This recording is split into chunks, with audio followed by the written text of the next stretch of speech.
Hello बच्चों, कैसे हैं आप सब। तो चलिए आज हम लोग छठा चैप्टर अपना स्टार्ट कर रहे हैं जिसका नाम है जनरली एक्सेप्टेड अकाउंटिंग प्रिंसिपल, जिसको हम लोग शॉर्ट में बेटा गैप बोलते हैं। क्या बोलते हैं? गैप बोलते हैं। तो इसको आप यहाँ पे लिख लेंगे। ओके, तो चलो स्टार्ट करते हैं। पहले समझते हैं इसका मीनिंग क्या होता है।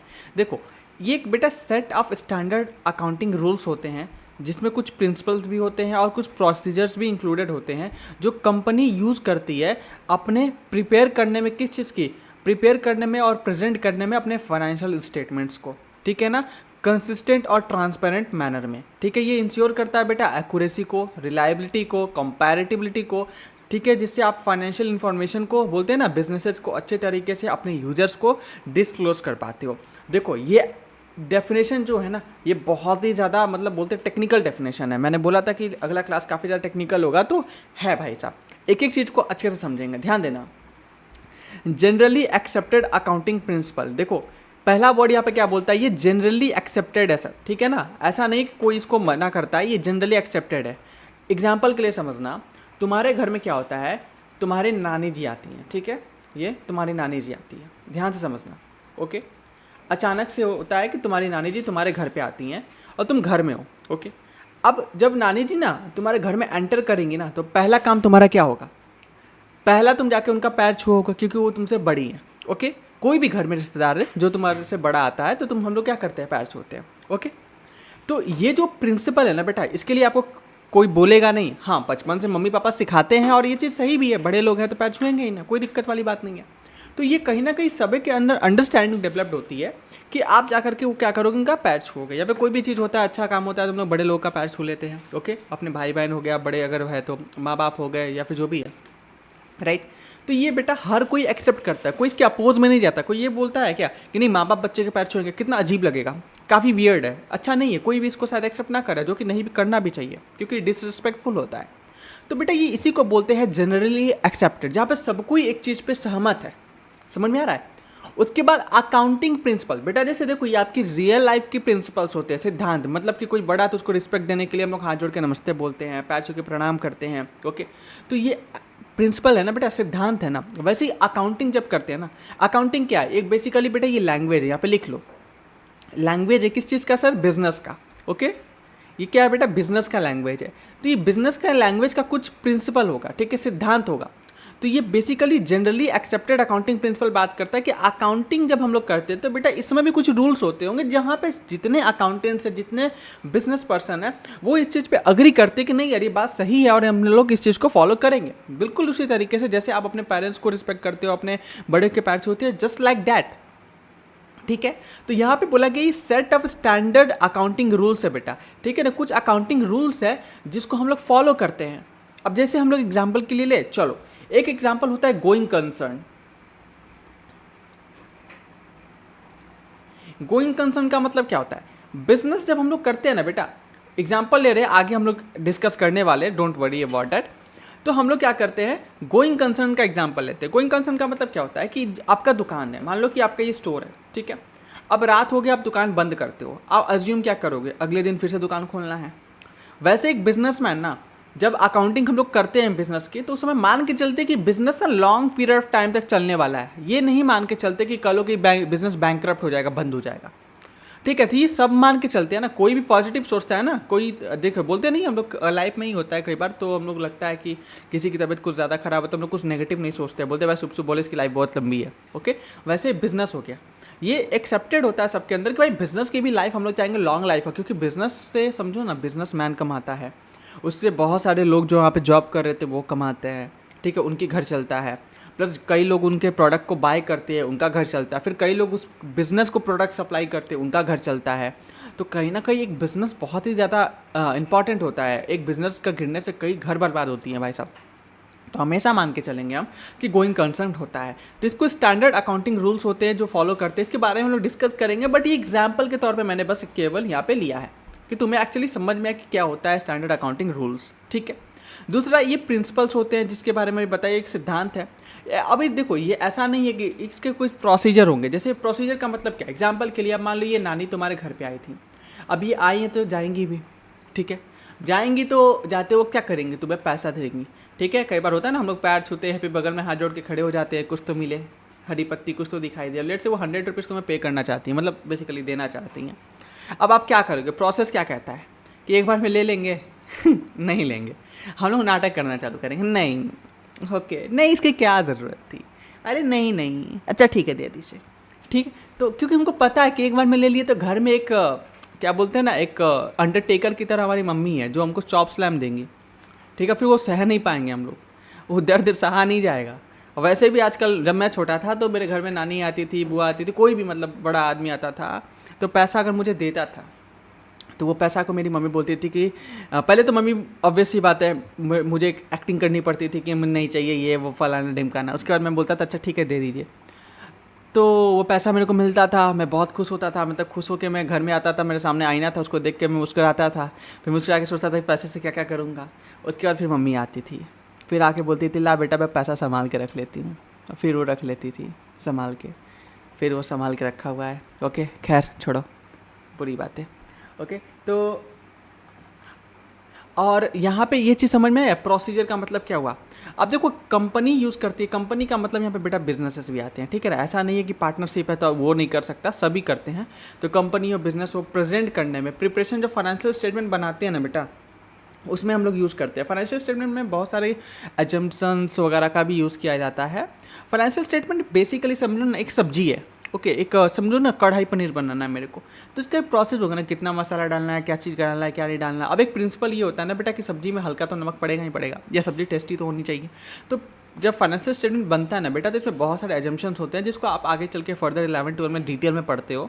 ओके तो इसमें कंपनीज क्या करती है, इस बहुत सारी चीज़ों को अप्लाई करती है, तो वो गैप से बहुत ज़्यादा इंस्पायर्ड होते हैं, ठीक है। कंसिस्टेंटली करती है, ट्रांसपेरेंट मैनर में। देखो बेटा ट्रांसपेरेंट मैनर में क्यों करना ज़रूरी है, अगर सही तरीके से हम लोगों ने सब चीज़ों को नहीं डाला, कितना खर्चा हुआ है, क्या एजम्पशंस है, तो बेटा हम लोग की जो फाइनेंशियल स्टेटमेंट है ना वो सही प्रॉफिट या फिर लॉस को शो नहीं करेगी। आपके बिजनेस में लॉस हुआ या प्रॉफिट हुआ नहीं बता पाएगी। और जब ये बता नहीं पाएगी तो जो यूजर्स है, यूजर्स कौन होगा बेटा, बिजनेस के मैनेजमेंट होगा या ओनर होगा। जो बिजनेस का ओनर है उसको पता कैसे चलेगा कि हमारा बिजनेस प्रॉफिटेबल है कि नहीं है। तो आई होप आपको समझ में आया कि ट्रांसपेरेंट मैनर में। अब यहाँ पे जो मैनेजमेंट और ओनर है, सॉरी बीच में अचानक से कॉल आ गया था, तो ये हमारे जो मैनेजमेंट और ओनर है इनको पता ही नहीं चलेगा कि इनका बिजनेस प्रॉफिटेबल है कि लॉस मेकिंग है। अब बता बेटा अगर बिजनेस प्रॉफिटेबल नहीं होगा तो कोई मतलब है बिजनेस करने का, अगर आप कमा ही ना पाओ। जैसे आपके मम्मी पापा हैं, मान लो वो जॉब करते हैं, बिजनेस करते हैं, कुछ भी करते हैं बेटा, जहाँ पे जाते हैं उनको पैसा इनकम ही ना हो तो वो काम करके उनको है कोई फ़ायदा होगा नहीं होगा। मैं यहाँ पे पढ़ा रहा हूँ और अगर मान लो कि मैं जिस भी इंस्टीट्यूट में पढ़ा रहा हूँ, वैद्यत में हूँ अभी, तो मेरे को अगर कुछ पैसा अर्न नहीं होता है तो क्या मैं यहाँ पढ़ा के कोई मतलब है मेरे को, नहीं है। समझ में आ रहा है। तो ये चीज़ होता है। प्लस एक्यूरेसी रहनी चाहिए, जो भी चीज़ें सही होनी चाहिए, रिलायबल होना चाहिए। देखते हो ना कई बार फ्रॉड्स वगैरह के बारे में हम लोग सुनते हैं कि देखो यार ये फ्रॉड हो गया, स्कैम हो गया, ठीक है, कंपनियों में। तो ये चीज़ें ना होना चाहिए, प्रॉब्लम्स आती हैं। तो कहीं ना कहीं चीज़ें सही तरीके से होना चाहिए। जैसे कि सत्यम कंप्यूटर का केस था हमारे देश में, ठीक है ना। सत्यम कंप्यूटर में क्या था कि ये एक बहुत बड़ी इंडिया की कंपनी थी 2008 के आसपास। वो अचानक से रात को बंद हुई, फिर बंद हो गई। बहुत बड़ा स्कैम था, उसके फाउंडर्स ने बहुत बड़ा स्कैम किया था। ओके तो ये कहीं ना कहीं इसके बारे में नेट पे जाके पढ़ना, मैं ये तुम्हें होमवर्क देता हूँ। देखो रिसर्च करना स्टार्ट करो। हमें ना वो बोलते हैं ना कुएं का मेंढक नहीं बन के रहना, मतलब रट्टू तो होता है। 3 इडियट मूवी देखियो, चतुरनामलिंगम, वैसा नहीं बनना है कि सर ने बता दिया हो गया, नहीं। जाओ रिसर्च करो, सत्यम कंप्यूटर क्या था, लेमन ब्रदर्स के बारे में पढ़ो। अब मुझे कमेंट सेक्शन में बताओ कि अच्छा सर मैंने पढ़ा है, ये मुझे पता चला। अरे कुछ नहीं पढ़ोगे तो इंटरनेट पे बहुत सारी रैंडम आपको ना डॉक्यूमेंट्री टाइप वीडियो मिल जाएगी, ठीक है।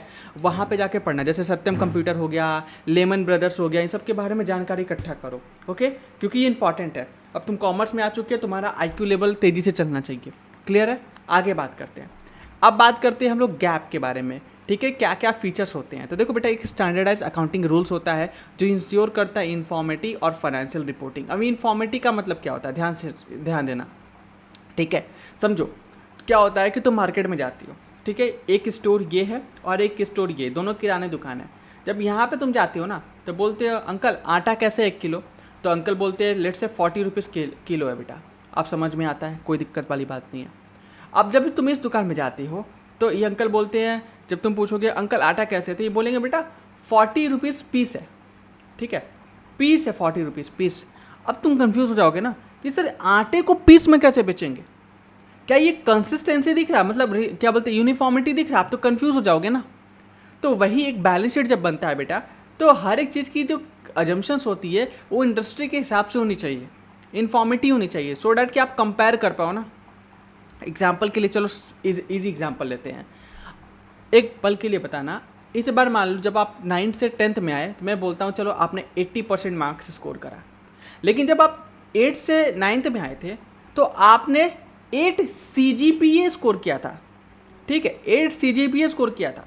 अब देखो क्या ये दोनों कंपेरेबल है? बिल्कुल भी नहीं।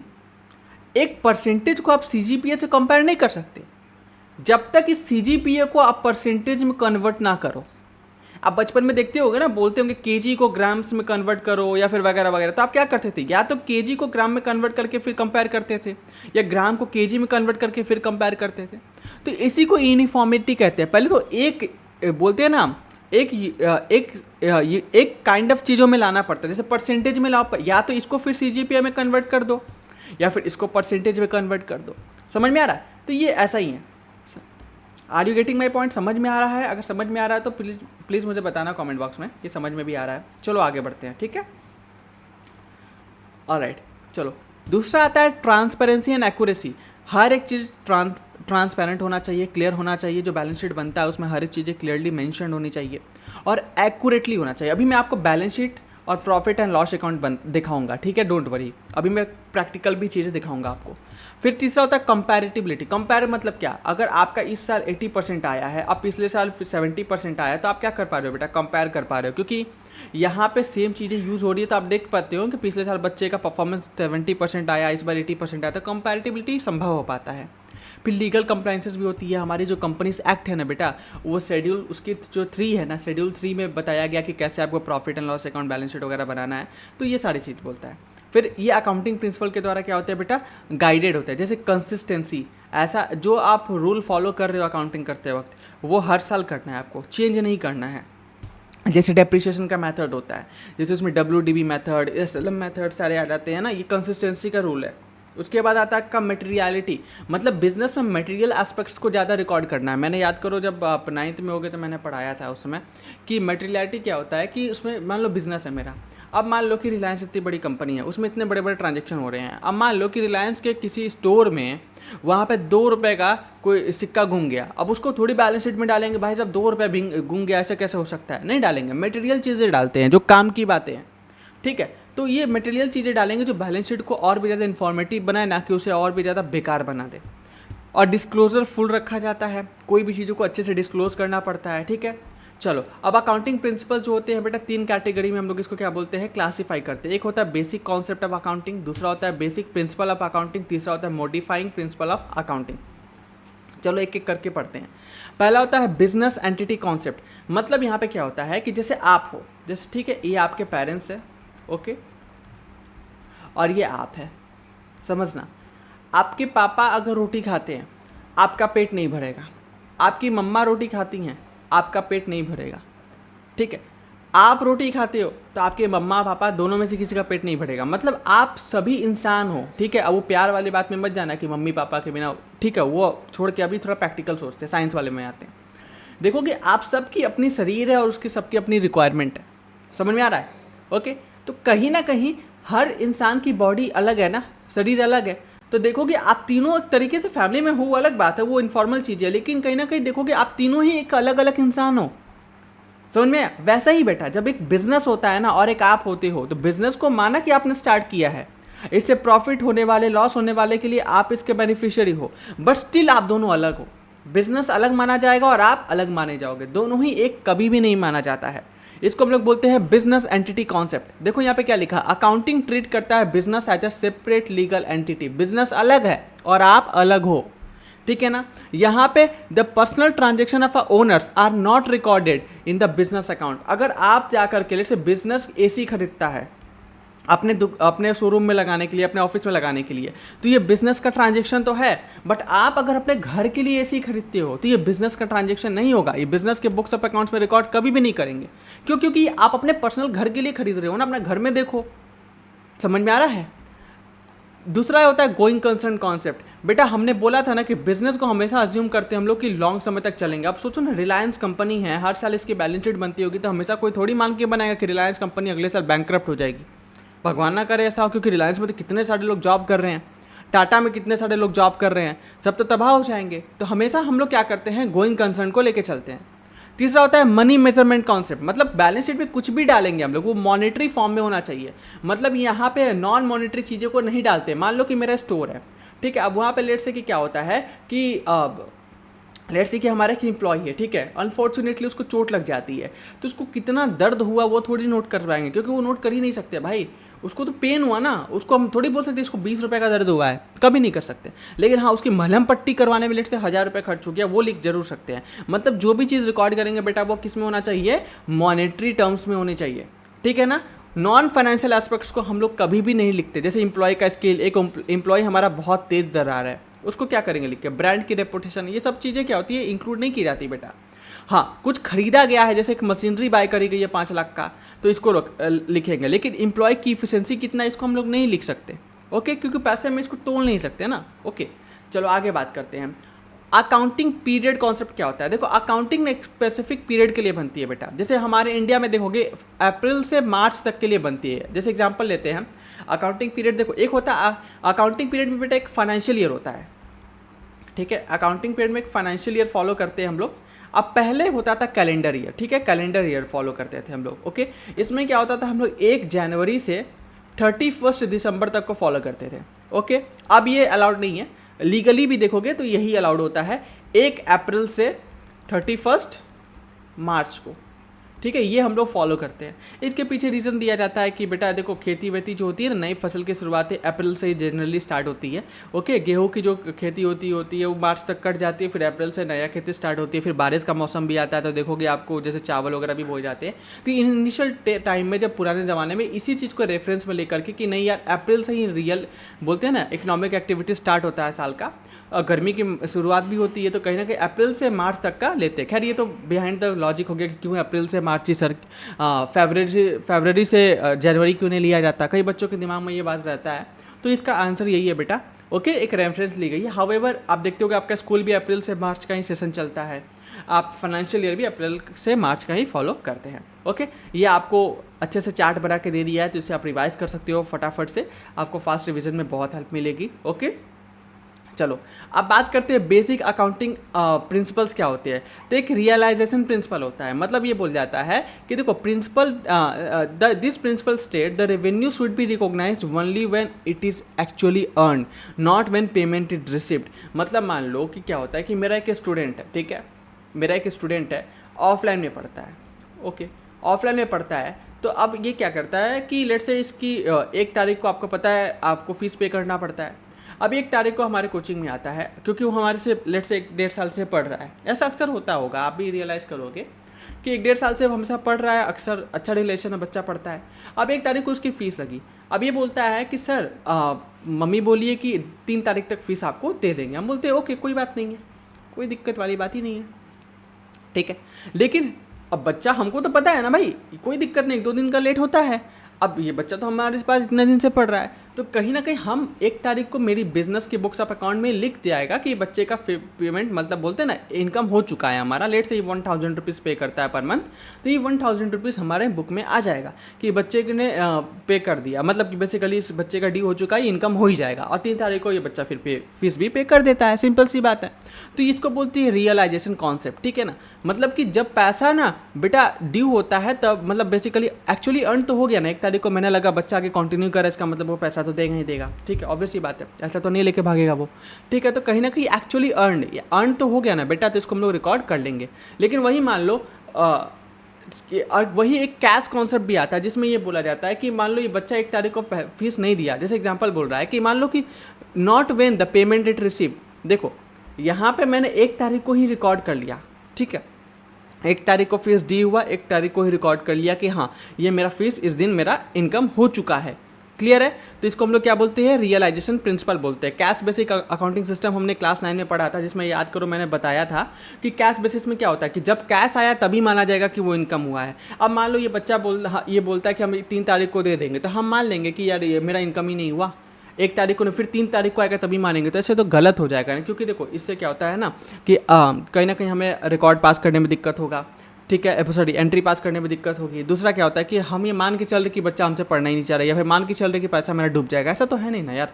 वो बच्चा दे ही देगा पैसा। तो ये इसलिए कैश बेसिस अकाउंटिंग सिस्टम जो होता है वो बहुत ही छोटे लेवल पे होता है। जैसे ऑटो वाले भैया हो गए, वो ऑटो वाले भैया जा रहे हैं, तुम उतरते हो बोलते भैया खाते में लिख लेना, वो नहीं लिखेगा, बोलेगा पैसा दे चल बात खत्म। तो उसके लिए तो भाई जब पैसा रिसीव हुआ तभी उसका इनकम होगा। लेकिन जब एक अच्छे बिजनेस में जाते हो, ठीक है, अब कोचिंग बिजनेस हो गया, आप किसी बड़े स्टोर में जाते हो या फिर मान लो किराने वाले अंकल के पास ही जाते हो, बिस्किट का पैकेट लेते हो, तुम्हारा खाता चलता है, हर महीने पेमेंट होती है, तो अंकल मान लेंगे ना जैसे तुमने बिस्किट का पैकेट लिया कि नहीं उनका सेल हो चुका है, पैसा तो तुम आज नहीं तो कल दे ही दोगे, ठीक है। तो इसको रियलाइजेशन प्रिंसिपल बोलते हैं। एग्जांपल ले लो ना, एक शॉपकीपर क्या करता है, गुड्स सेल करता है 5,000 रुपये का क्रेडिट पे अप्रैल में, ठीक है, लेकिन इसका पेमेंट बेटा कब, मई में रिसीव हो रहा है। तो रियलाइजेशन प्रिंसिपल क्या बोलता है कि इसका रेवेन्यू जो है कि इनकम कब हम लोग मानेंगे, अप्रैल में ही मान के चलेंगे, ठीक है, क्योंकि अप्रैल में ही ये चीज़ बिक गया है, मई में हम लोग नहीं मानेंगे, ठीक है, क्योंकि पेमेंट मई में रिसीव हुआ है ना, लेकिन मान तो अप्रैल में लेंगे। चलिए आगे बात करते हैं मैचिंग प्रिंसिपल्स के बारे में। आपने मैथमेटिक्स पढ़ा होगा, तो मैथमेटिक्स में एक चीज़ देखते हो, हम लोग क्या करते हैं, LHS is equal to RHS करते हैं, ठीक है ना। देखते हो कि ना हम लोग कोई भी क्वेश्चन सॉल्व करते हैं तो हम लोग LHS RHS को बराबर करते हैं। यही बेटा होता है मैचिंग प्रिंसिपल जो हम लोग यूज़ करते हैं अपने अकाउंट्स में। बेसिकली अलजेब्रा से निकल के आता है ये, ठीक है।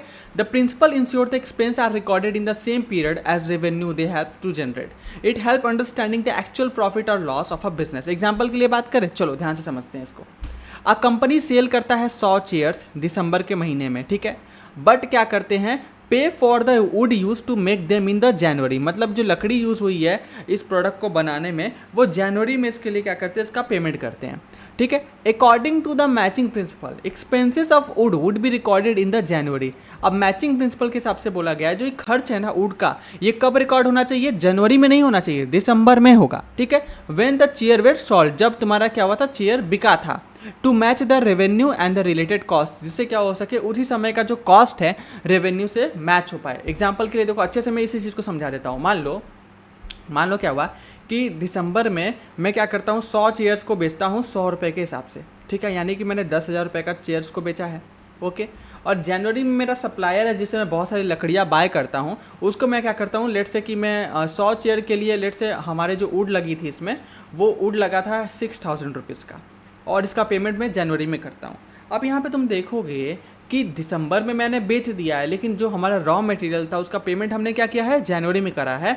तो मैचिंग प्रिंसिपल क्या बोलेगा कि काम करो, ये 10,000 का जो है ना आपने जब बेचा है उसी समय इसको रिकॉर्ड कर लो। मतलब कि इसी समय हम लोग रिकॉर्ड कर लेंगे, मतलब हमारा कॉस्ट 6,000 का इसी समय रिकॉर्ड हो जाएगा, जिसे इमीडिएटली दिसंबर में ही हमारा प्रॉफिट निकल के आ जाएगा 4,000 रुपये का।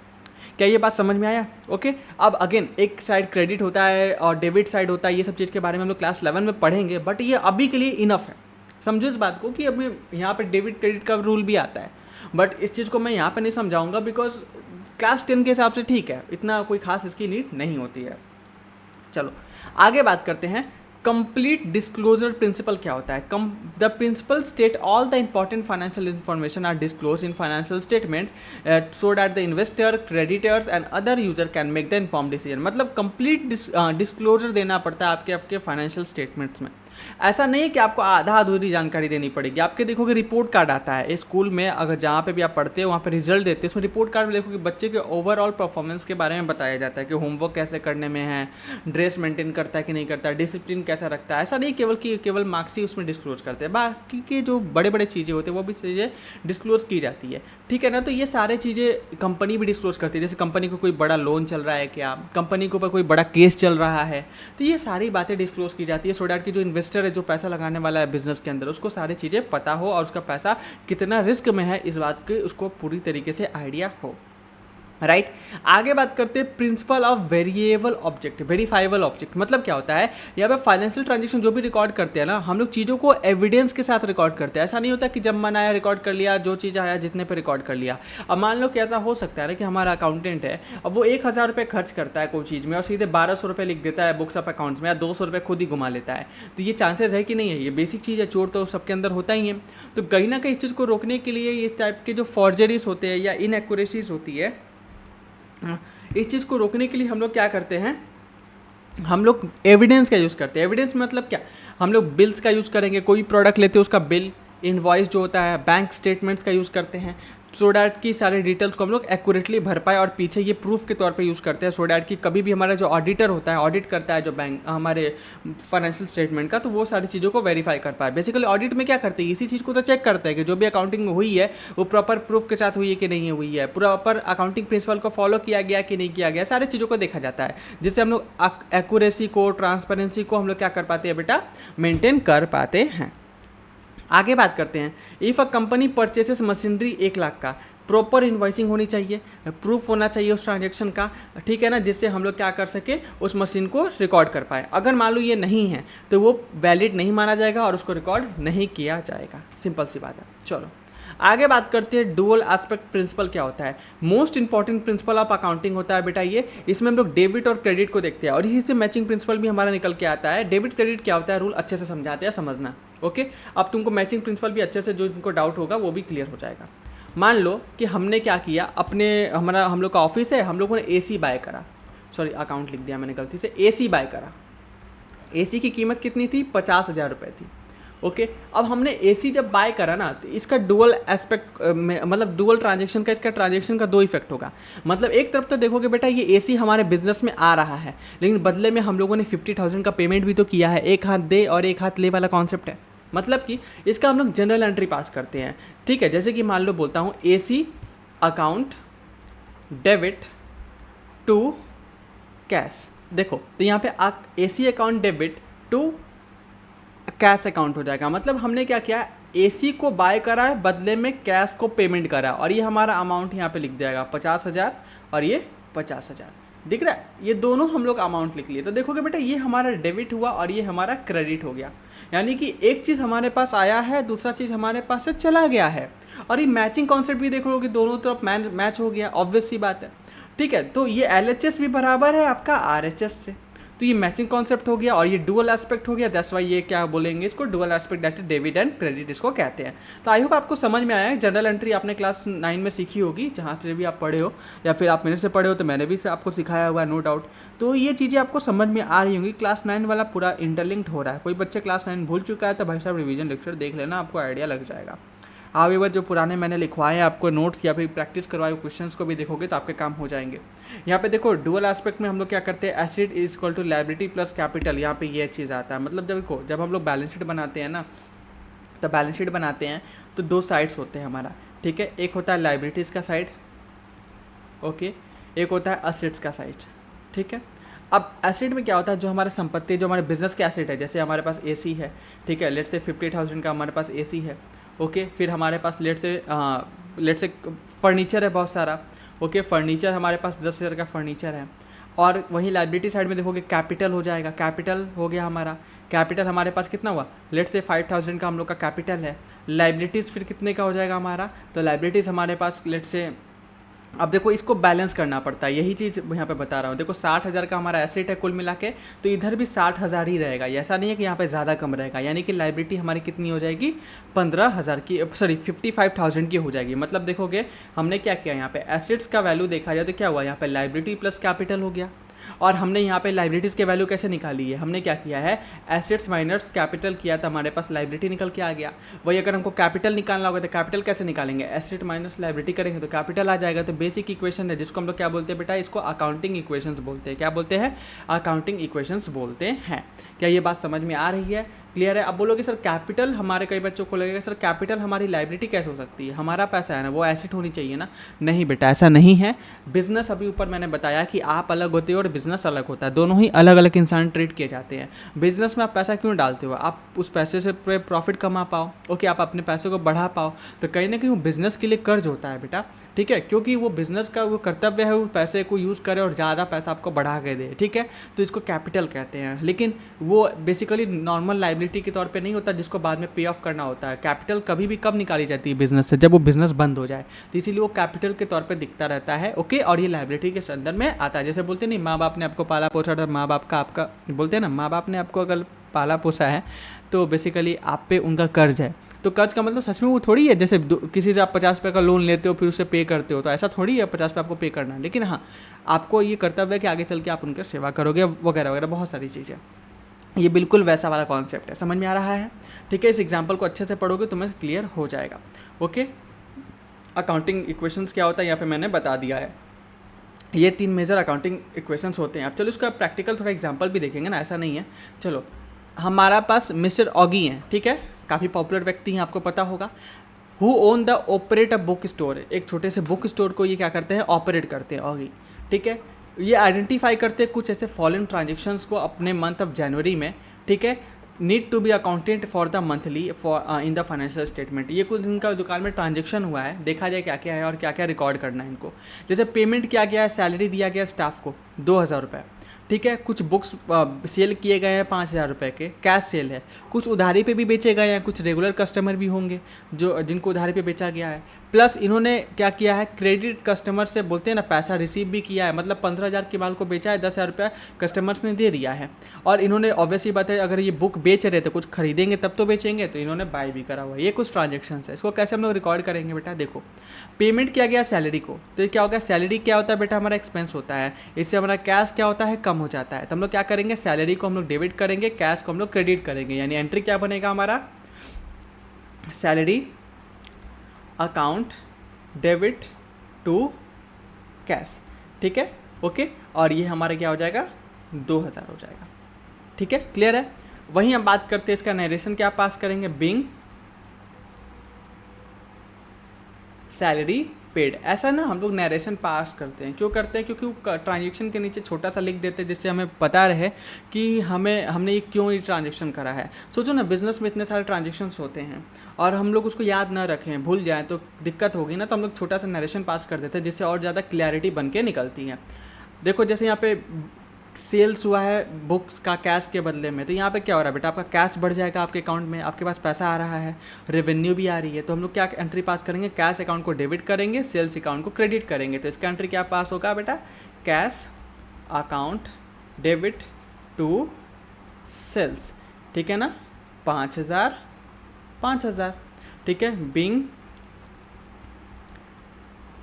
कैश सेल्स मेड, सिंपल सी बात है, ठीक है। अपने लैंग्वेज में छोटा सा कोई भी ट्रांजैक्शन के लिए आप नरेशन पास करते हो यहाँ पे, क्लियर है। आगे बात करते हैं, आपने क्या किया बेटा, सेल किया है बुक को क्रेडिट पे, तो यहाँ पे क्या हो रहा है, आपके एसेट्स बढ़ रहे हैं, डेटर होगा, आप क्योंकि उधारी पे बेच रहे हो ना, तो आगे चल के वो पैसा मिलेगा आपको। तो जो जिनको आप उधार पे बेचते हो वो हमारे क्या होते हैं बेटा, डेटर्स होते हैं, और जिनसे आप उधार पे खरीदते हो वो हमारे लिए क्या होते हैं बेटा, क्रेडिटर्स होते हैं। तो यहाँ पे इंक्रीज़ हुआ हमारे रेवेन्यू में, क्योंकि पैसा आज नहीं तो कल मिल जाएगा, अपने स्टूडेंट वाला एग्जाम्पल अभी लिया हुआ है। तो यहाँ पे क्या हो रहा है, डेबिट करेंगे हम लोग डेटर्स को और सेल्स को क्या करेंगे, क्रेडिट करेंगे। तो क्या हो जाएगा यहाँ पे बेटा, ध्यान देना, जो भी हमारा कस्टमर है, customer account debit to sales, ये हमारा एंट्री पास हो जाएगा, बिंग क्रेडिट सेल मेड। बस सिंपल सी बात है, इससे ज़्यादा कुछ नहीं करना। अगेन यहाँ पे आपको 10-10 हज़ार लिख देना है, ठीक है, क्लियर है, अच्छे से लिख देते हैं, अच्छे से लिखा हुआ, डोंट वरी। चलो आगे हम लोग बात करते हैं। अब यहाँ पे देखो, रिसीव्ड हुआ है क्रेडिट फ्रॉम कस्टमर, यानी कोई कस्टमर थे, हमें पेमेंट की है, तो यहाँ पे क्या हो जाएगा, कैश इंक्रीज़ हो रहा है, डेटर डिक्रीज़ हो रहा है। तो हम लोग क्या करेंगे, ऑब्वियस सी बात है, cash account debit to customer, ठीक है, कितना है, 10-10 हज़ार रुपये हमें पेमेंट मिल रहा है। ओके ओके ओके, एक गलती हो गया मेरे से, ये एक्चुअली 10-10 नहीं 15-15 हज़ार का ट्रांजेक्शन है ना, sorry, I am really sorry. चलो अब 10-10 हज़ार हो गया, तो लिख सकते हो, being cash received from debtors. कई बच्चे इसको डेप्टर्स पढ़ते हैं, डेप्टर्स नहीं होता बेटा, अंग्रेजी खराब मत कर देना प्लीज़, डेटर बोलते हैं इसको, ठीक है ना, डेप्टर बी साइलेंट होता है, ठीक है ना। तो हम लोग ICSE बोर्ड के बच्चे हैं, इतनी बुरी दशा नहीं है हमारी कि हम लोग डेप्टर पढ़ें, ओके, तो इस चीज़ को ध्यान रखना।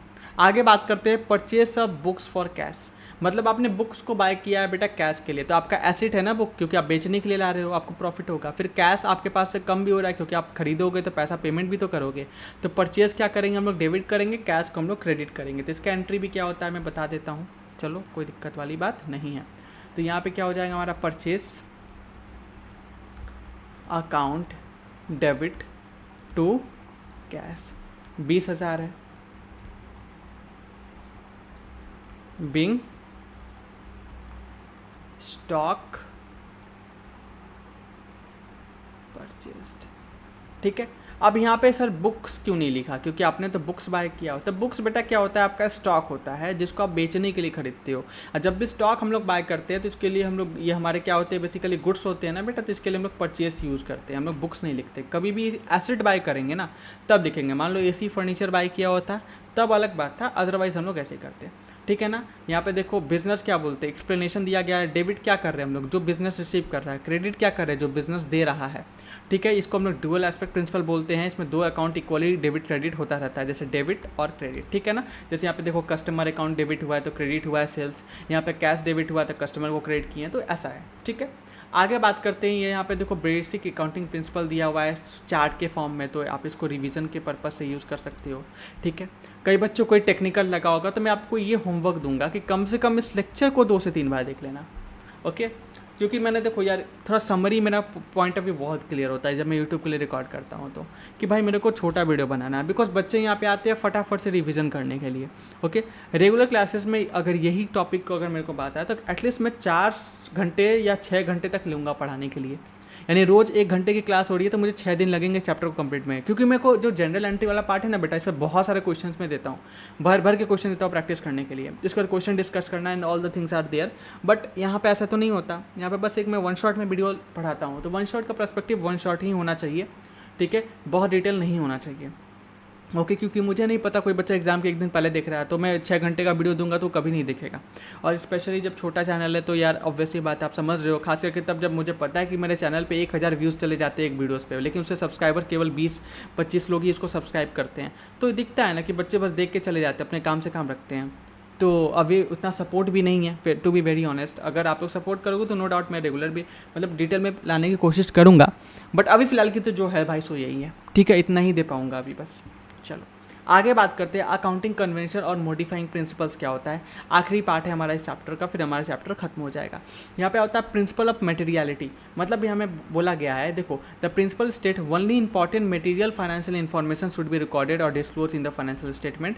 Insignificant item can be ignore, avoid unnecessary complexity. मतलब मान लो एक कंपनी क्या करता है, एक पेन खरीदता है 10 रुपये का, ये खर्चा तो है बट ये बहुत छोटा है, इमटेरियल है भाई साहब, इसको सेपरेटली रिकॉर्ड करने की ज़रूरत नहीं है, इसको हम लोग केवल जनरल एक्सपेंसेस के अंदर दिखा सकते हैं।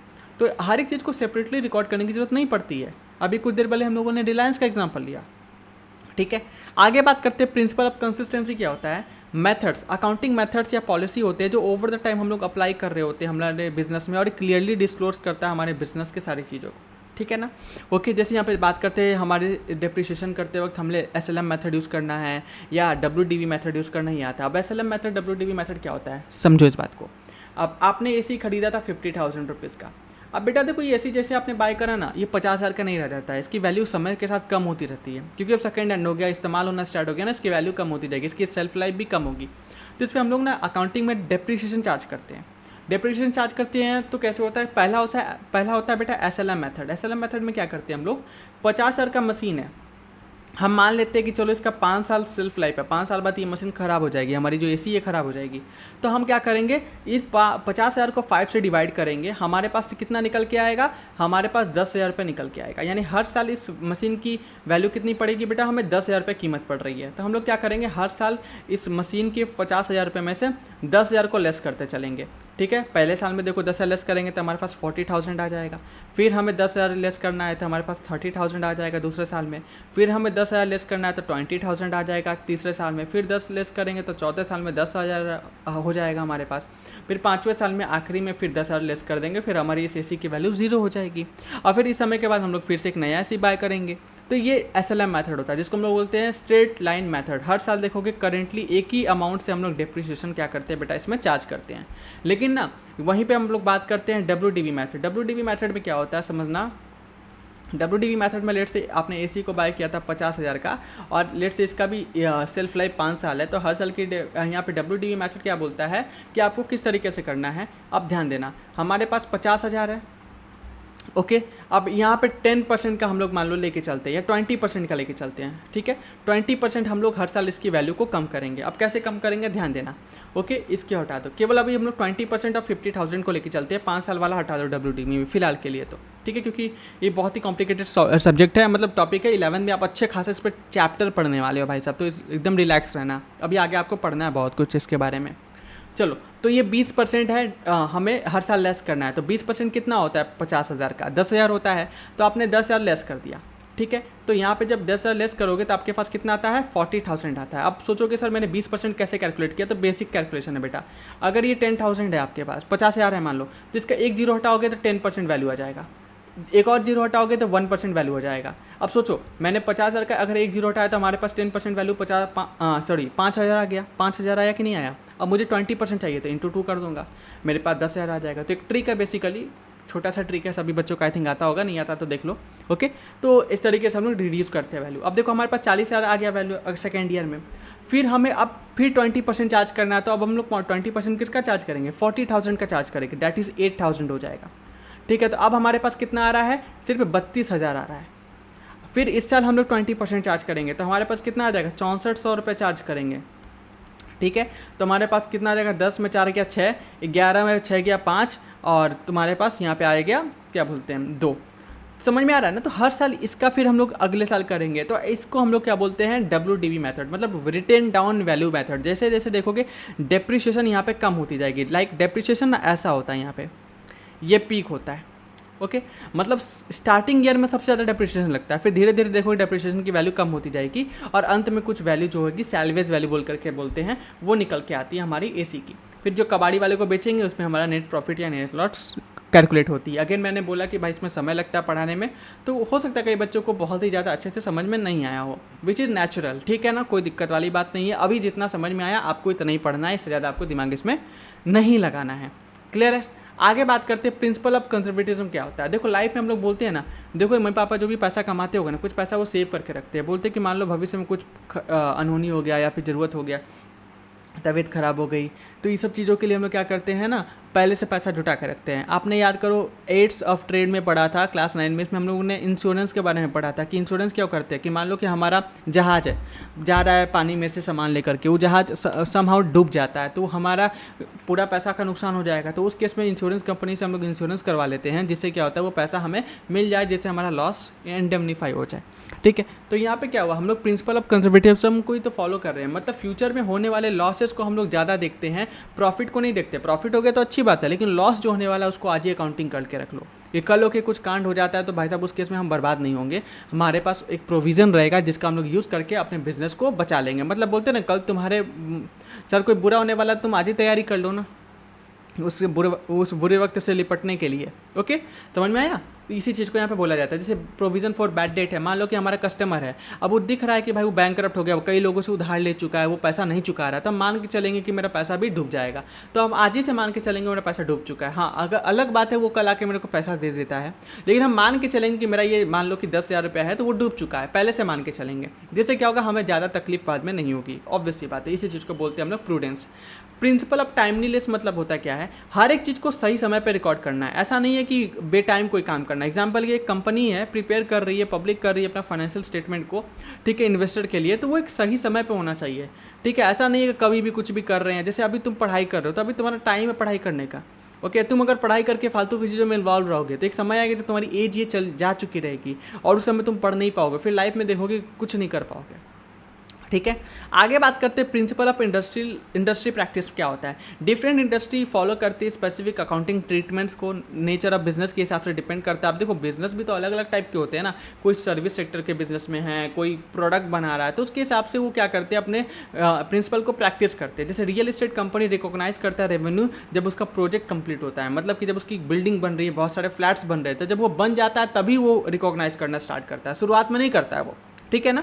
जैसे एक बड़ा सा मॉल बन रहा है, उस सब चीज़ों के लिए, समझ में आया? तो इसको हम लोग बोलते हैं industry practice, principle of industry practice. तो ये हमारे यहाँ पे छोटा सा चार्ट है, आप इसको पढ़ोगे आपको समझ में आएगा, और ये हमारा चैप्टर खत्म होते हुआ, ठीक है। अब थोड़ा टेक्निकल पार्ट चल रहा है हमारे सब्जेक्ट का, ठीक है ना। देखोगे यहाँ पे थोड़ा टेक्निकल था, आज का क्लास थोड़ा भारी गया होगा कई बच्चों का जो स्पेशली क्रीमिंग करते हैं, मतलब थोड़ा रटते हैं ना, उनके लिए काफ़ी दिक्कत बढ़ी रही होगी, मेरे को ऐसा लग रहा है।